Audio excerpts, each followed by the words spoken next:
This is Revenue Marketing Raw. No fluff, no vendor pitches. Just the truth your CMO won't say out loud. Featuring Jeff Pedowitz and Dr. Debbie Qaqish. Let's go!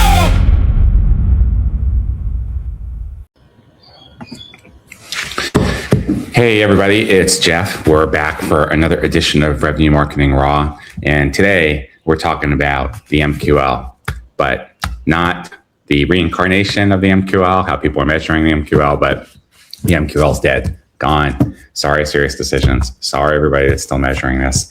It does not work anymore in 2026. I'd love for some of you to argue counter. I'm sure some of you will. But the reality is the landscape is changing faster than it's ever been before. So first, CFOs, they've always been pretty savvy, but they're getting smarter by the month, smarter by the year. And they look at all these MQL measurements and they ask, well, how much revenue? Where's the revenue? How much can you tie this to revenue? And in almost every case, marketers cannot answer that question. So it's been really difficult for marketing to answer that question, how much we've actually closed, which is why marketing is perpetually under assault when they are measuring leads and the rest of the organization is measuring revenue. So, that inability to really specifically define in ROI terms and revenue terms is what's really killing the MQL. So, we spent the better part of 20 years measuring this. We built lead scoring models, right? We looked at demographics, we looked at behavioral data. In the beginning, when there was only one or two buyers, it probably could accurately measure intent. But in today's landscape, it really doesn't. And there's a number of reasons for that. First of all, most MQL scoring is based upon activity that happens on our own website and with our own channels like email, etc. It looks into demographic factors like revenue and size and all those things.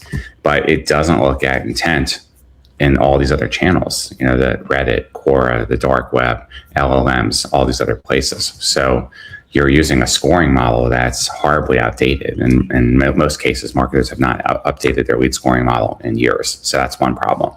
Second problem is, at least in B2B anyway, most of us don't sell to a single buyer. You're selling to buying committees, 8, 10, 15 people.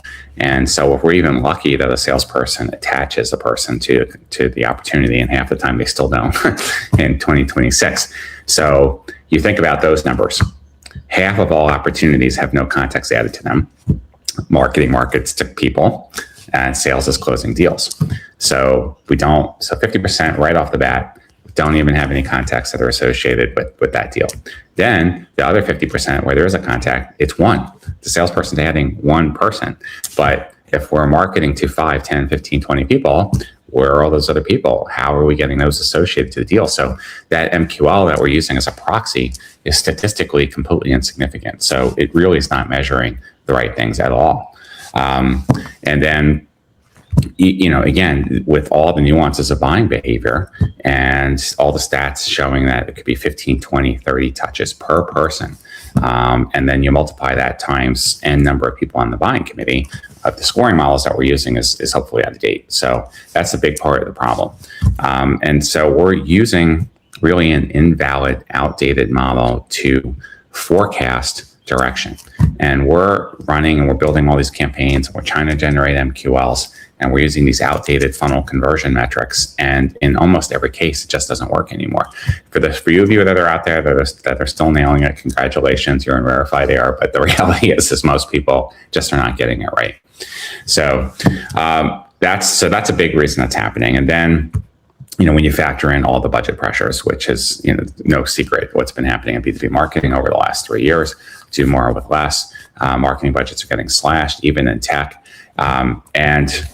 Really the focus now has been more about pipeline contribution, cross-selling, upselling into the customer base, driving more revenue, less about leads. So, boards are scrutinizing, finance executive teams are scrutinizing marketing budget. And so we have to drive this ROI.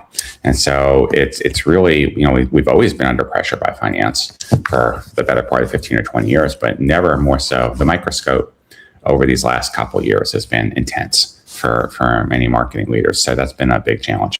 So if we acknowledge, or at least most of us can acknowledge, that the MQL is dead and it's not working, of course, the show wouldn't be any fun if everybody agreed. But if we say, all right, what are we going to replace the MQL with? And it really is pipeline first metrics and revenue metrics. Marketing and sales should be working together to go for the win, right? And we're trying to get net new revenue, and we're trying to upsell and cross-sell revenue from the base. Those are really the main metrics. But then when we get into pipeline, let's focus on the pipeline sourced and pipeline influenced versus leads generated, because pipeline has dollar value to it, leads do not, right? Leads is an artificial conversion metric. So, but if we can look at total pipeline created, that's a different number. We can also look at deal velocity, sales cycle length. When marketing programs are getting involved and working with sales, are we accelerating the sales cycle versus not? Let's look at the deal cycle, deal volume, and deal velocity when marketing's not involved. And then let's look at it when it is involved, and then what's the difference? And let's see if marketing can actually really have a positive impact on shortening that. We could also look at win rate by channel, which is probably better for the marketing mix than the overall win for the company, because there are so many channels now. And you really can't pinpoint one single touch, but at least as far as where marketing spends its money, analyzing the marketing mix is helpful to move your dollars around. And then really getting these metrics nailed down goes back to good data, getting your CRM cleaned up, working closely with your marketing automation platform, right? And these are just the basics. So those are some of the things that we really should be focusing on as we go into 2026. Attribution is still hotly debated. And while everyone would love full funnel attribution, multi-touch attribution, that would be the holy grail. But it's also the hairball at the same time, because in reality, it is very, very difficult to do, if not impossible in most cases. Why? We have all these siloed systems, siloed data. We have all these buyers that we talked about.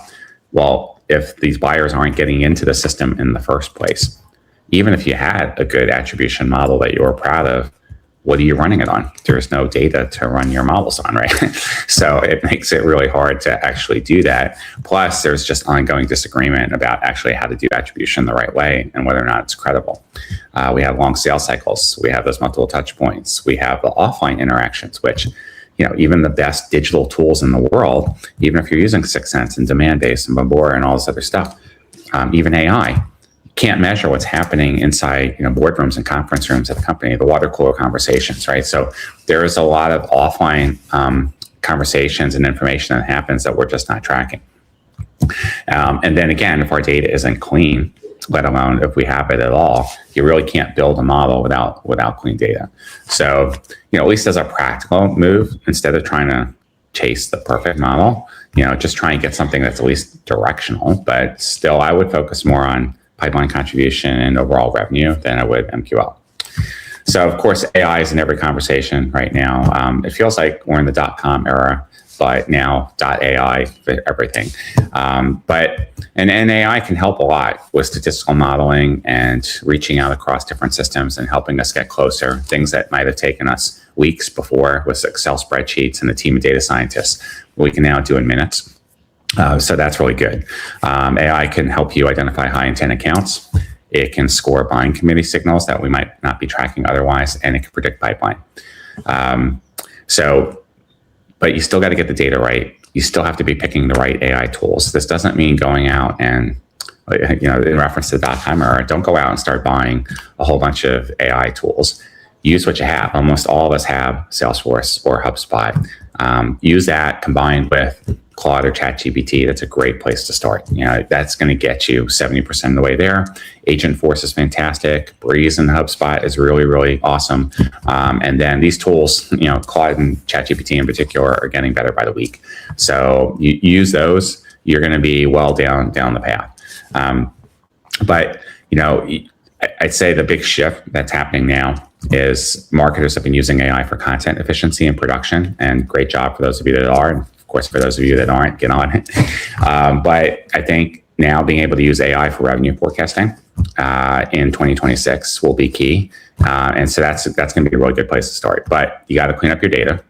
And if you've been building your AI models on dirty data, well, all these years, I've been doing this for 30 years, and every company talks about bad data. I have yet to see one marketer in all this time, and I've worked with a lot of companies, well over 2,000. I have yet to see a marketing organization budget to clean up their data. We can buy data all day long. We can add new lists. We can do all that. But to enrich data, to clean it up, to spend money, almost never happens. Well, if not now, when? I mean, otherwise we're going to be building these AI machines built on bad data, and garbage in, of course, is going to be garbage out. So, we really need to do that. RevOps and marketing ops is still the right structural fix to help you with systematic forecasting and moving past the MQL. Because it's really not about an individual tool, it's about structure. And RevOps gets the right departments aligned, right? It's aligning sales, marketing, customer service, all around the customer, all around driving revenue. And RevOps' job is to have a singular aligned data model. So that's going to be really critical. Agreeing to share definitions. What's a qualified account? What's a qualified opportunity? What counts as pipeline? That's going to streamline a lot of this and will allow you to forecast better. When organizations are aligned, we see this all the time. Aligned organizations can have anywhere from 30 to 50% higher win rates because everyone's rowing in the same direction. And so that's it's not a soft benefit. That's a key math problem, right? I mean, wouldn't you want to significantly increase your close rates if you had alignment? So, but I'd say in at least 60% of companies, sales and marketing is still arguing about lead quality. And a big reason for that is you haven't really installed a proper revenue operations function. If RevOps is doing its job, you'll never have an argument about lead quality again. You'll be passionately chasing pipeline. So there's a lot of revenue marketers out there, and the good teams are doing things a little bit differently. First, they're always starting with revenue targets, not lead targets, right? They're starting with revenue targets and they're working back to programs, not the other way around. They're sitting on sales calls, pipeline reviews. They're getting out in the field. They know the deals, not just the dashboards, right? They can talk to all the specifics of the opportunities in your pipeline just as well as sales can. They're killing programs that generate noise, and they're doubling down on programs that generate pipeline. They have a single source of truth in their CRM. They could be pairing it with a data lake, and every campaign is being tied to an opportunity. They're making sure that all the buyers are mapped and in these systems, so they have all the right data to start with. And they're regularly and proactively briefing the CFO with revenue language, not marketing language. So if you're watching this and you're like, okay, I get it, what do I need to do? So pull your last top quarter's top MQL sources and match them to close one revenue. What holds up? That's going to be a good place to kind of start killing your model and refining it. Sit down with your chief revenue officer and agree on 3 pipeline metrics that both of you are going to be accountable for, and revenue should be one of them. If you are doing any kind of attribution, even if it's a first touch or last touch, go ahead and audit that setup. And then, see if there's opportunities to clean it and fix it. Pick one AI tool. Again, ideally, use what you have. Use your CRM platform, use your marketing automation, and move it from pilot into production, and commit to using that AI to drive to an outcome metric related to pipeline and revenue. So, when we think about it, look, the MQL had a glorious age. We all did a lot of work with it, but it's past. It did reward mostly activity. The pipeline era and revenue was always about the results. So, which side are you going to be on?